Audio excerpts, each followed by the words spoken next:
ஆசையுடன் கேட்பவர்க்கு அள்ளித் தருபவன், அல்லல் துன்பம் துயரங்களை கிள்ளி எறிபவன், பாசத்தோடு யாவரையும் பார்க்கின்றவன், பாவங்களை பார்வையினால் மாய்க்கின்றவன்.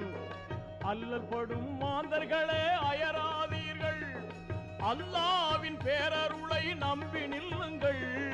அவனிடத்தில் குறை அனைத்தும் சொல்லி காட்டுங்கள், அன்பு நோக்கு தருகவென்று அழுது கேளுங்கள். இறைவனிடம் கையேந்துங்கள், அவன் இல்லை என்று சொல்லுவதில்லை.